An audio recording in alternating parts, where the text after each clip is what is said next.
You can put a woman through BS, you can give her a trident, but at the end of the day, she's still just following orders from a man.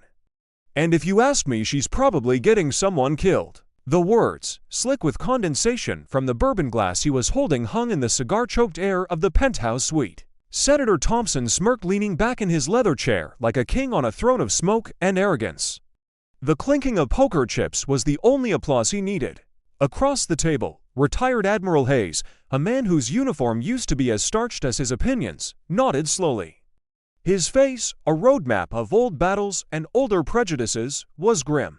"The standards are slipping, John. It's not the same Navy I served." Anya Sharma heard every word. She stood by the wet bar, her back to them, polishing an already immaculate glass. Her movements were precise, economical, nothing wasted. She was dressed in the simple, elegant black uniform of the hotel's elite catering staff, a ghost in the background of a high-stakes game, a role she played to perfection. But beneath the crisp fabric, her muscles were coiled steel. Her mind a weapon honed in the harshest environments on Earth, she placed the glass down, without a sound, her hand perfectly steady. Inside, however, a cold fire was beginning to burn. A few days later, the grand ballroom of the National Museum of the Navy was a sea of dress-white uniforms and glittering evening gowns. The annual Navy Ball was the pinnacle of the D.C. social calendar, a place where power and tradition danced under crystal chandeliers. Senator Thompson was there schmoozing with contractors. Admiral Hayes was there holding court with a circle of aging officers. Their laughter echoed over the string quartet, the sound of men who believed they owned the world. Then, the room quieted. A spotlight cut through the dim elegance, finding the podium on the stage. The master of ceremonies, a crisp rear admiral, tapped the microphone. "And now, it is my distinct honor to introduce our keynote speaker. A true trailblazer, one of the first women to ever graduate BS and command a SEAL team in the field. She is a recipient of the Silver Star for gallantry in action, and it was just announced today that she will be taking on the role of Deputy Commander of Naval Special Warfare Command. Please join me in welcoming Commander Anya Sharma." Anya walked onto the stage. The simple black catering uniform was gone. In its place was the immaculate dress-white uniform of a Navy commander. The gold braid on her shoulders gleamed. The rows of ribbons on her chest told stories of deserts and mountains of missions that never make the news. Her short, dark hair was neat, her posture was ramrod straight, and her eyes were cold steel. She looked out over the crowd, and her gaze landed directly on Senator Thompson. His smile froze, melting from his face like wax. Beside him, Admiral Hayes's jaw went slack, his face turning a pasty white. He looked like he'd just seen a ghost. And in a way he had. Anya gripped the sides of the podium, her voice clear and steady, cutting through the stunned silence of the ballroom. "I am here to serve the United States Navy, to uphold its values and to fight its enemies, both foreign and domestic." She held their gaze, a silent promise in her eyes. A cold, sharp smile touched her lips. It wasn't a smile of warmth. It was the smile of a hunter who had just cornered her prey. The game was over, and a whole new war was about to begin. The polite applause that followed Anya's speech was a ripple in a dead calm sea. The room was buzzing, but not with the usual post-speech chatter. It was a low, confused hum of shock and intrigue. Senator Thompson and Admiral Hayes remained frozen at their table, the half-eaten entrees on their plates forgotten. The lobbyist, Russo, who had been at the poker game, was nervously tapping his phone, his face slick with a sudden sweat. He looked like a man trying to find an escape route from a burning building. Anya descended the stage steps with a deliberate, unhurried grace. She ignored the outstretched hands of well-wishers and the curious stares of her fellow officers. She had a destination. Her path cut a straight line through the opulent ballroom, directly toward table 12. As she approached, the small talk at the table died. It was as if she carried her own pocket of silence with her. She stopped beside Senator Thompson, her shadow falling over him. "Senator," she said. Her voice was quiet, but it had the sharp, cutting edge of a combat knife. "Admiral," she nodded curtly to Hayes. Thompson finally found his voice, forcing a laugh that sounded like grinding gravel. "Commander Sharma, quite the speech, and quite the surprise. I had no idea the hotel staff was so decorated." He was trying to play it off, to regain control, but the panic in his eyes betrayed him. "We all wear uniforms to do a job, Senator," Anya replied smoothly. Some are just more honest about what that job is. Admiral Hayes cleared his throat, his face a mask of strained composure. Commander, I don't know what kind of game you think you're playing, but this is highly inappropriate. A game? Anya's smile vanished. You think this is a game? The poker game at the Monarch Hotel, 3 nights ago. Suite 2801. You were discussing the final details of the Aegis Next contract. You, Admiral, were explaining how to bypass the standard procurement oversight. And you, Senator, were assuring everyone that your seat on the Armed Services Committee would guarantee the vote went through. Mr. Russo here was taking notes on who still needed persuading. The color drained from all 3 of their faces. Russo looked like he was about to be physically ill. That's an outrageous accusation, Thompson stammered, his voice rising. Heads at nearby tables began to turn. Is it? Anya leaned in slightly, her voice dropping to a conspiratorial whisper. Was it also outrageous when you laughed about how the faulty ceramic plates in the old Guardian body armor contract were a rounding error? A rounding error that cost the lives of 17 Marines and 3 SEALs 20 years ago. The name of the contract hit Admiral Hayes like a physical blow. He flinched, his eyes darting around the room as if the ghosts of those dead men were standing in the corners, watching him. This conversation is over, the senator snapped, pushing his chair back to stand. He tried to use his height and political weight to intimidate her. It was like a poodle trying to intimidate a wolf. Anya didn't move. No, Senator, this conversation is just beginning. You see, I have a particular interest in the Guardian armor contract. My father was Lieutenant Commander David Cole. If they had looked pale before, they were translucent now. The name hung in the air, between them a name they had buried 2 decades ago under a mountain of falsified reports, coerced testimonies, and political favors. David Cole, the brilliant, meticulous logistics officer who had been the perfect scapegoat.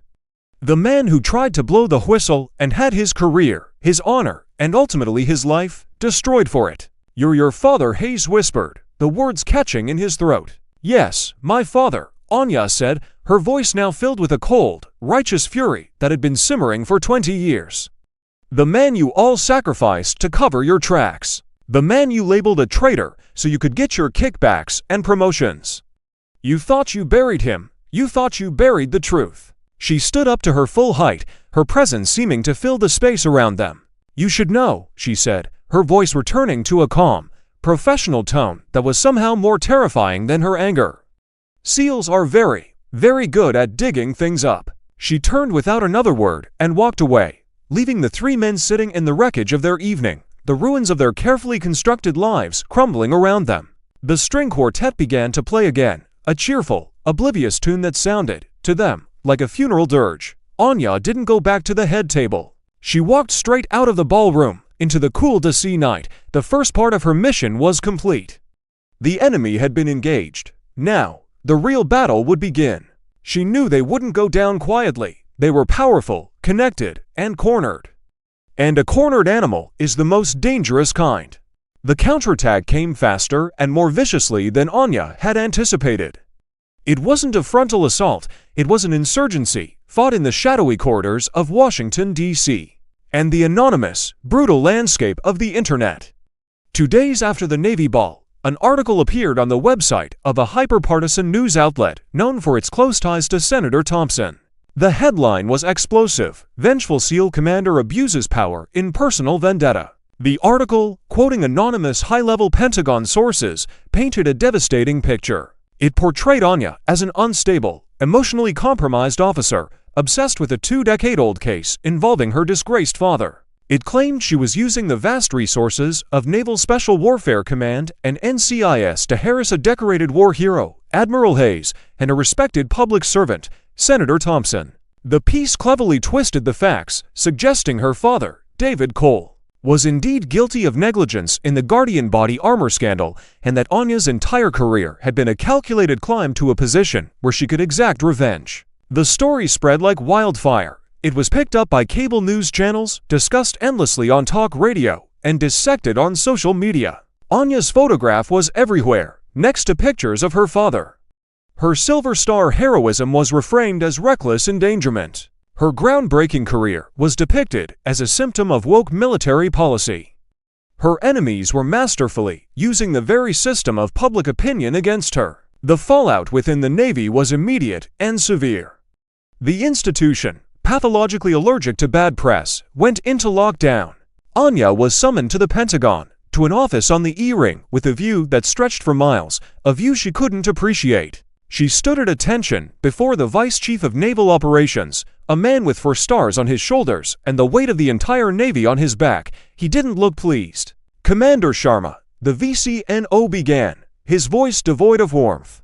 He gestured to a stack of printed-out articles on his desk. "What the hell is this?" "It's a fabrication, sir. A smear campaign orchestrated by Senator Thompson and Admiral Hayes." "A smear campaign that has my phone ringing off the hook," the Admiral countered, his voice sharp.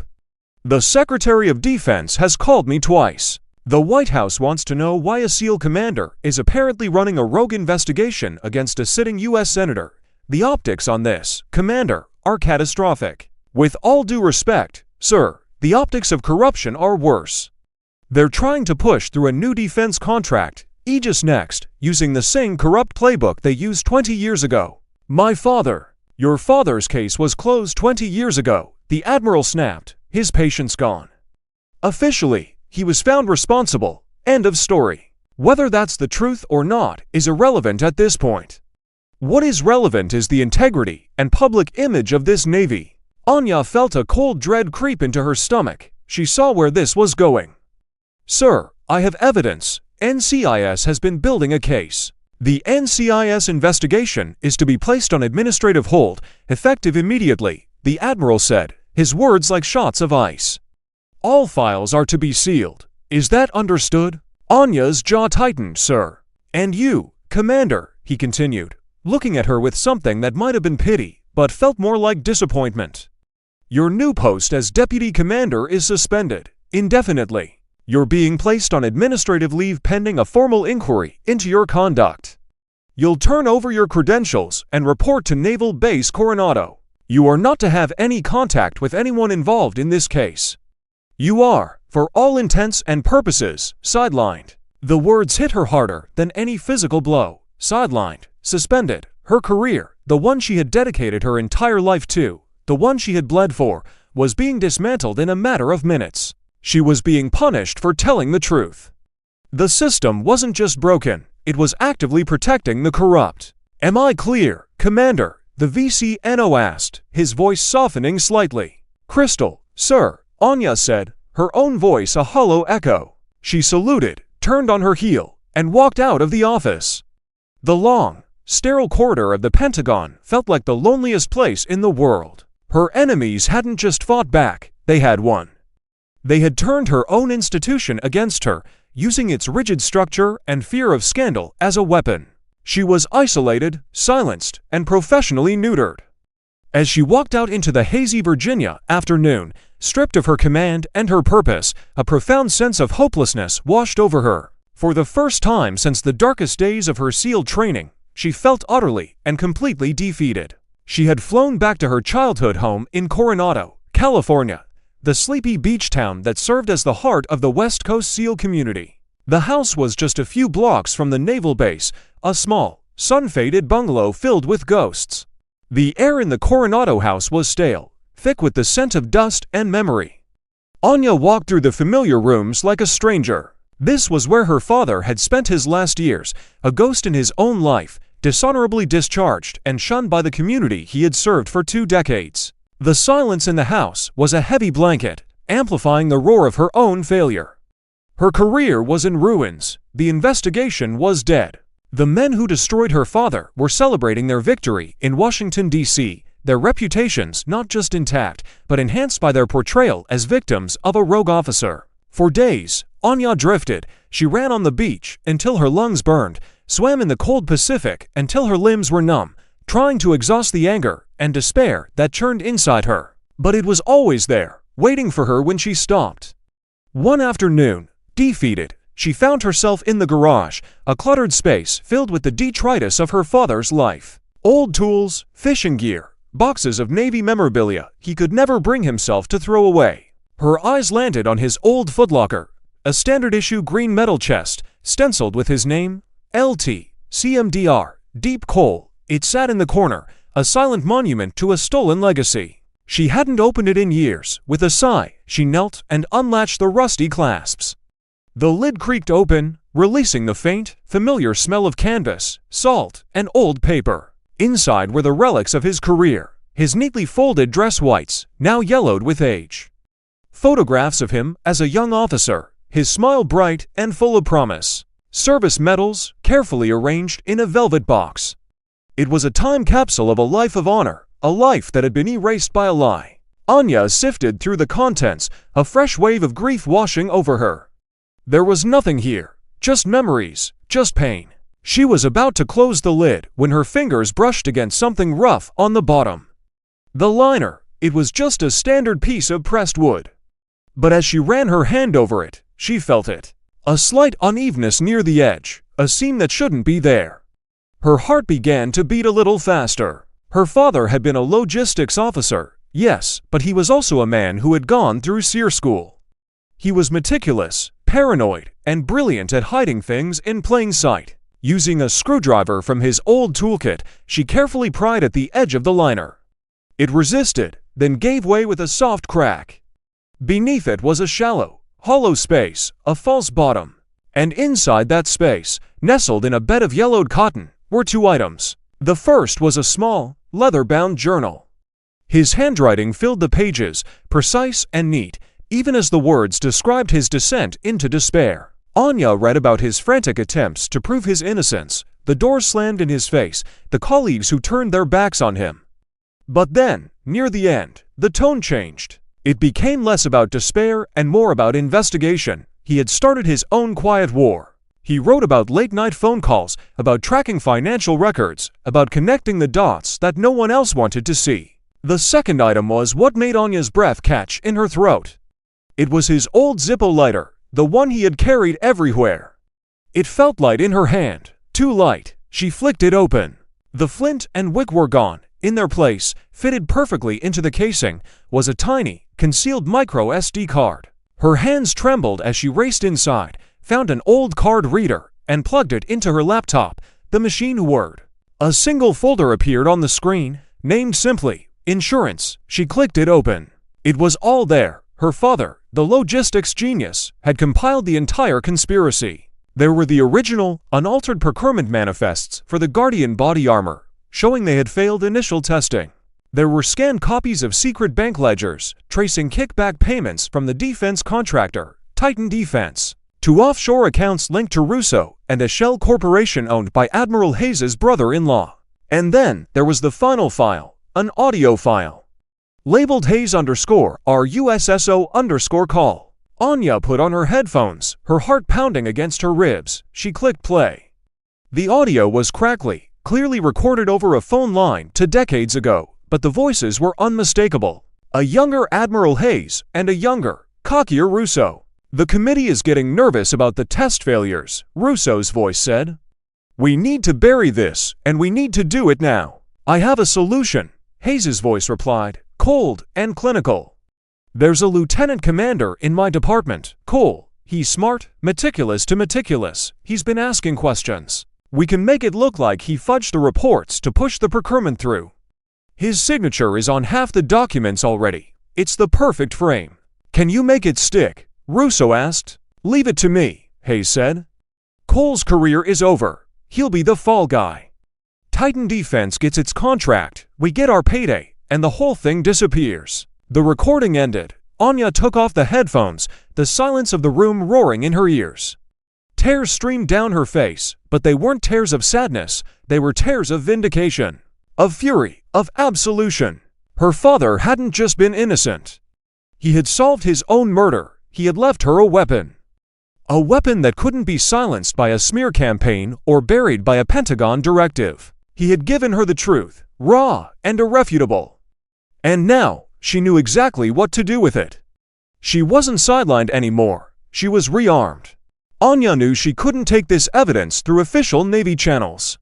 The system had already proven it would protect itself at all costs. The Vice Chief of Naval Operations, whether a willing participant or just a man trying to prevent a scandal, had made it clear that the Navy's reputation was more important than the truth. Going back to him would mean the evidence would be buried in another administrative hold, this time forever. She had one shot to make this count. She thought back to her time in the intelligence community, to the complex web of assets and contacts she had cultivated. There was one name that stood out: Ben Carter. Carter wasn't a spook or an operator. He was a journalist, but he was the best kinda tenacious, Pulitzer-winning investigative reporter for the New York Times. A man with a reputation for unimpeachable integrity and a bulldog-like refusal to let go of a story. More importantly, Anya had once fed him a piece of declassified intelligence to help him break a story that had exposed a corrupt foreign official, and he owed her. She used a burner phone to make the call. "Ben, it's Anya Sharma. I have a story for you. The kind that ends careers and sends people to prison. But you have to move fast, and you have to protect your source." 2 hours later, she was sitting in a dimly lit corner of an all-night diner in San Diego, a thick manila envelope on the table between them.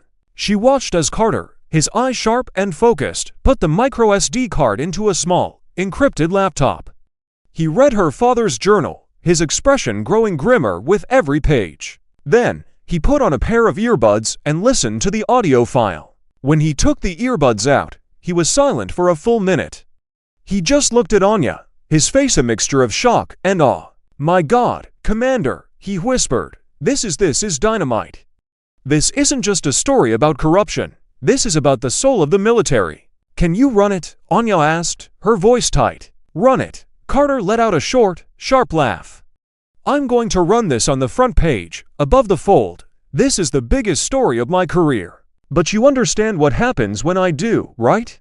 All hell is going to break loose, for them and for you." "I'm counting on it," Anya said. "Just give me a 12-hour head start before it goes live." The next 12 hours were a blur of calculated action. Anya flew back to D.C., a ghost slipping back into the city. She didn't contact the Navy. Instead, she contacted the one person she knew was outside the compromised chain of command, the Inspector General of the Department of Defense. She arranged a secure meeting, laying out the narrative and telling them that irrefutable, explosive proof was about to be made public. She wasn't asking for their help. She was giving them a heads-up that a firestorm was coming, and they had better be on the right side of it. At 5 a.m. the next morning, the story broke. The New York Times website homepage was dominated by a single headline: "The Guardian Conspiracy. Tapes, ledgers reveal 20-year Pentagon cover-up costing lives, framing hero officer." The effect was instantaneous. It was like a nuclear bomb detonating in the heart of the Washington establishment. By 6 a.m., it was the lead story on every morning news show. Clips of the audio recording of Hayes and Russo were playing on a loop. Scanned images of the kickback ledgers and her father's exonerating manifests were displayed for the world to see. In his Georgetown mansion, Senator Thompson was woken by a frantic call from his chief of staff. He turned on the TV just in time to see his own face on the screen, next to the word conspiracy. His political career evaporated in that moment. Admiral Hayes, at his sprawling Virginia estate, saw the news and knew it was over.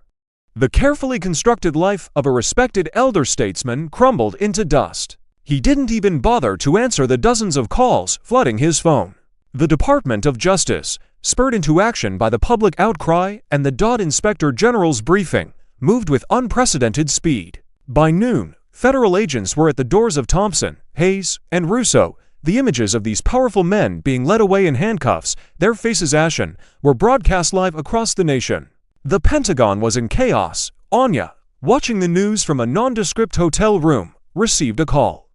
It was from the VCNO's office. His aide sounded flustered. "Commander Sharma, the admiral needs to see you immediately." "Tell the admiral," Anya said, her voice calm and steady, "that I will be available after I have visited my father's grave at Arlington." She hung up the phone. It was over. The lie that had stood for 20 years had been demolished in a matter of hours. Her father's name was being cleared on every news channel in the country. He was no longer a disgrace. He was a hero, a whistleblower who had died trying to protect his fellow servicemen. The weight that she had carried on her shoulders for her entire adult life, the burning need for justice that had driven her through the gates of hell and back, finally began to lift. She had won. Not just for her father, but for every soldier, sailor, airman, and Marine who had ever been betrayed by the very system they had sworn to defend. The aftermath of the Guardian conspiracy sent shockwaves through the entire defense establishment. Congressional hearings were convened, a special prosecutor was appointed, and the Aegis Next contract was immediately cancelled. The investigation widened, uncovering a web of corruption that ensnared a dozen other officials and executives at Titan Defense. It was the largest military procurement scandal in a generation. For Anya, the return to the Navy was surreal. Her administrative leave was rescinded, her suspension lifted. The inquiry into her conduct was dropped, replaced with a formal commendation from the Secretary of the Navy himself for moral courage and unwavering commitment to the principles of the United States Navy. She was reinstated to her post as Deputy Commander of Naval Special Warfare Command, the whispers and suspicious glances replaced by looks of awe and respect. She was no longer just a trailblazing operator, she was a symbol of integrity. Her first act was a deeply personal one. She flew to Arlington National Cemetery. A military honor guard was waiting for her.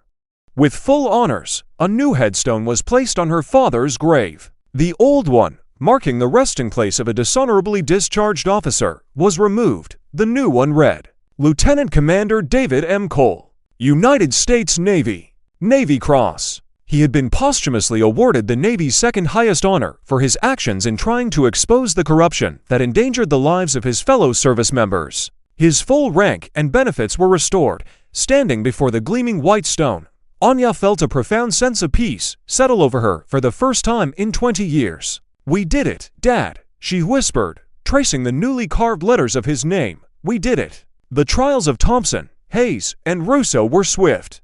Faced with the mountain of irrefutable evidence from David Cole's micro SD card, they all took plea deals. They were sentenced 2 years in federal prison, their names forever etched in the annals of public disgrace. Anya settled into her new role, but she wasn't content to simply command. She was driven by a new mission, to fix the broken system from within. She used her newfound influence and hero status to champion radical reforms. She spearheaded the creation of a new, truly independent whistleblower protection program within the Department of Defense, one with real teeth and the authority to bypass the traditional chain of command. She named it the Cole Directive in honor of her father. She became a fierce advocate for transparency in military procurement, pushing for legislation that would close the loopholes Thompson and his cronies had so expertly exploited. She was feared in the boardrooms of defense contractors and respected in the halls of Congress. She was changing the very culture of the institution she loved. One afternoon, sitting in her office overlooking the ocean at the NAB Coronado base, her aide, a young lieutenant, entered. "Ma'am, you have a visitor. He doesn't have an appointment." "Who is it?" Anya asked, not looking up from a report. "It's former Senator Thompson, ma'am." Anya looked up, surprised. Thompson had been released from prison a few months prior. A shell of his former self sent him in. John Thompson walked into her office. He was thinner, grayer. The arrogance was gone, replaced by a deep, weary humility. He was wearing a simple suit, not the expensive tailored ones he used to favor. He stood awkwardly before her desk. "Commander," he said, his voice quiet, I know this is unexpected. I needed to come here and say it to your face. I am sorry for what I did to your father, for what I did to you. There's no excuse. I was arrogant, I was greedy, and I was wrong. I spent years in prison thinking about that poker game, about what I said to you, about what I did to your father.